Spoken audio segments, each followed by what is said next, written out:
Hi friends, welcome to my channel voice of Vishnuvardhan. Friends, మీకు తెలిసిందే కదా, Lucknow super Giants versus Mumbai Indians match జరుగుతుంది లక్నో వేదికగా.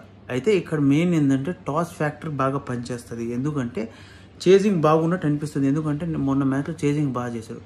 కానీ అక్కడ ఏంటంటే లక్నో బౌలింగ్ పిచ్ అని చాలాసార్లు ప్రూవ్ అయింది. ఎందుకంటే 183 హైయెస్ట్ స్కోర్. అక్కడ చాలామంది లాస్ట్ సీజన్లో 120, 130 కొట్టారు. ఈ సీజన్లో పంజాబ్ కింగ్స్ భయంకరంగా చేజ్ చేసిన లాస్ట్ మ్యాచ్. సో దాని ప్రకారం కూడా మ్యాచ్ మార్చవచ్చు.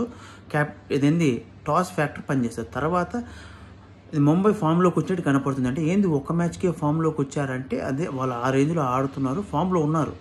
నేను ఒకటి ఎక్స్పెక్ట్ చేసిందంటే రోహిత్ శర్మ ఇన్నింగ్స్ ఈరోజు బాగా ఆడతాడేమో అనుకుంటున్నా. ఎందుకంటే రోహిత్ శర్మ ప్రాక్టీస్ చేస్తున్న వీడియోస్ వచ్చినాయి. సో ఫామ్లోకి రావచ్చు. రోహిత్ శర్మ ఫామ్లోకి వస్తే ముంబైకి ఇంక ఎదురు లేదు.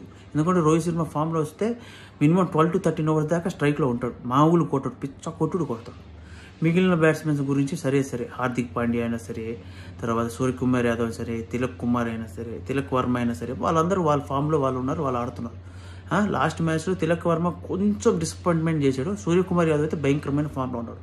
సరే, ఇంకా లక్నో సూపర్ జైంట్స్ గురించి మాట్లాడుకుంటే లక్నో సూపర్ జైంట్స్కి మైనస్ పాయింట్ అయింది పంత్. ఎందుకంటే పంత్ ఫామ్లో లేడు. ఏదో ఒక్క మ్యాచ్లో 15 రన్లు కొట్టినట్టు కొట్టాడు, కానీ తర్వాత పెద్ద ఫామ్లో లేడు. లక్నో సూపర్ జైంట్స్కి ఇంకా మిచ్చల్ మార్సు, పురాను, బదోని వాళ్ళు ఆడుతున్నారు. వాళ్ళు ఈ మ్యాచ్ కూడా పర్ఫామ్ చేస్తే తప్ప గెలవరు. ఎందుకంటే ఈసారి వాళ్ళు మినిమం 200, 210 కొట్టగలిగితే స్కోర్ డిఫెండ్ చేసుకోగలరు. తర్వాత ఏంటంటే బౌలింగ్ కూడా మాట్లాడుకోవాలి. ముంబై బౌలింగ్ పర్లేదు. కొత్తగా వచ్చిన కదా, అదేంది కొత్తగా వచ్చిన బాబు ఎవరి పేరు అశ్వినో ఎవరు ఉన్నారు, అద్వైతో ఎవరు ఉన్నారు. ఆ అబ్బాయి లాస్ట్ మ్యాచ్లో 3 వికెట్స్ తీశారు ఓపెనింగ్ మ్యాచ్లో. సో ఆ అబ్బాయిని పర్ఫామ్ చేయాలి. తర్వాత మిగిలిన బౌలర్ బ్రెంట్ బోల్ట్ పర్ఫామ్ చేస్తే బాగుంటుంది. తర్వాత ఇక్కడ మైనస్ పాయింట్ అంటే బుమ్రా కూడా ఈ సీజన్లో లేనట్టున్నాడు. బుమ్రా ఉంటే బాగుండేది. తర్వాత లక్నో సూపర్ జైంట్స్ గురించి మాట్లాడుకుంటే లక్నో సూపర్ జైంట్స్లో బౌలింగ్ కొంచెం మైనస్ పాయింట్ లాగా కనపడుతుంది. ఎందుకంటే ఆవేష్ ఖాన్ కానీ, తర్వాత ఇంకా పెద్ద బౌలర్స్ ఇంపాక్ట్ చూపించే బౌలర్స్ పెద్ద లేరు, కానీ వికెట్లు తీసే బౌలర్లు కూడా ఉన్నారు. అంటే సన్ రైజర్స్ మీద భయంకరమైన వికెట్లు తీశారు కదా.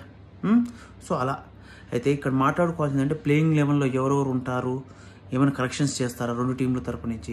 ఎందుకంటే ముంబై లాస్ట్ మ్యాచ్లో కరెక్షన్స్ చేసింది. సో ఈ మ్యాచ్లో కూడా కరెక్షన్స్ చేస్తారా, లేకపోతే ఎవరు బాగా ఆడతారు అనేది కూడా డిపెండ్ అయింది. ఎందుకంటే ఇదండి క్యాప్టెన్ టాస్ చూస్ చేసుకున్న దాన్ని బట్టి మ్యాచ్ రిజల్ట్ మారిపోయేటట్టు ఉంది. ఎందుకంటే ఈ సీజన్లో లక్నోలో కూడా అలానే కనపడింది. ఎందుకంటే లాస్ట్ మ్యాచ్లో లక్నో టాస్ గెలిచి బ్యాటింగ్ తీసుకుంది అనుకుంటా. లక్నోనా కింగ్స్ 11 పంజాబ్ టాస్ గెలిచి బౌలింగ్ తీసుకుంది. సో ట్రెమెండస్ బౌలింగ్ చేసి సెకండ్ ఇన్నింగ్స్లో భయంకరంగా చేజ్ చేశారు. సో ఇక్కడ ఏంటంటే చేజ్ ఫ్యాక్టర్ పనిచేస్తుందా, లేకపోతే ఫస్ట్ బ్యాటింగ్ తీసుకున్న వాళ్ళు టోటల్ పెట్టడం వల్ల ఫిక్స్ అవుతుందా చూడాలి ఈ రోజు మ్యాచ్లో. రెండోది ఏంటంటే బౌలింగ్ ఈ సీజన్లో మరీ దరిద్రమైన ఏంటంటే ఏ టీం కూడా బౌలింగ్ సరిగ్గా వేయట్లేదు. బ్యాట్స్మెన్ ఫ్రెండ్లీ పిచ్చెస్ తయారు చేశారు. అదేంటంటే ఏంటంటే మన తార్ రోడ్ వేసిన చూడు, తార్ రోడ్ మీద బాల్ బౌన్స్ కరెక్ట్ బ్యాట్స్మెన్కి వస్తే బ్యాట్స్మెన్ కొట్టుకుంటాడు చూడు, ఆ స్థాయిలో పిచ్చెస్ తయారు చేశారు ఏ స్టేడియంలో అయినా సరే. నిన్న హైదరాబాదు మ్యాచ్ జరిగింది కదా, హైదరాబాద్ వర్సెస్ కేకేఆర్ మ్యాచ్ జరిగింది. అక్కడ స్పిన్ బౌలింగ్ అనుకూలి ఇచ్చింది కాబట్టి వాళ్ళు వికెట్లు తీశారు. కానీ మన దరిద్రం ఏంటంటే సన్ రైజర్స్ వాళ్ళు స్పిన్నర్లకి ఇవ్వకుండా ఫాస్ట్ బౌలర్స్కి ఇచ్చి కొట్టుడు కొట్టించుకున్నారు. లాస్ట్లో 160, 170 కంప్లీట్ అవుతుంది అనుకున్నారు. మ్యాచ్ 200 తీసుకెళ్ళిపోయారు. తర్వాత ఆ 200 కూడా చేజ్ చేయలేక 120 రన్స్కి ఆల్అౌట్ అయిపోయి దాదాపు మ్యాచ్ వాళ్ళ చేతిలో పెట్టారు. అసలు బ్యాటింగ్ అయినా బౌలింగ్ అయినా కంప్లీట్గా ఫెయిల్. సో దాని గురించి పక్కన పెడితే Mumbai Indians versus Lucknow super Giants match అయితే ఈరోజు కొంచెం థ్రిల్లింగ్ మ్యాచ్ అవుతుందేమో నేను ఎక్స్పెక్ట్ చేస్తున్నాను. ఎందుకంటే రోహిత్ శర్మ ప్రాక్టీస్ ఓపెనింగ్ వాళ్ళది బాగుందబ్బా.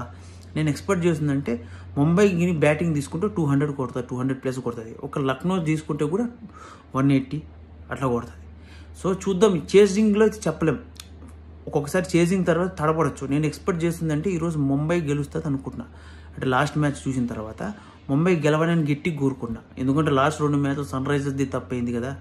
ఇది కూడా ఎట్లా ప్రిడిక్ట్ చేస్తామంటే నేనేం దేవుని కాదు కదా, జస్ట్ మనిషినే. నేను నా ఒపీనియన్ మాత్రమే చెప్తున్నా. ఇదేమి ప్రిడిక్షన్ అయితే కాదు, నా ఒపీనియన్. నేను ముంబై గెలవాలని కోరుకున్నా కాబట్టి. సో ఫ్రెండ్స్, మీకు కానీ వీడియో నచ్చితే లైక్ చేసి subscribe to my channel voice of Vishnuvardhan. ఇలాంటి మోర్ కంటెంట్ ఉన్న వీడియోస్ కోసం నా ఛానల్ లైక్ చేసి సబ్స్క్రైబ్తో పాటు బెల్ ఐకాన్ అయితే ఆల్ ఆప్షన్ ఆన్లో పెట్టుకోండి. Thank you for watching. Stay tune for more videos.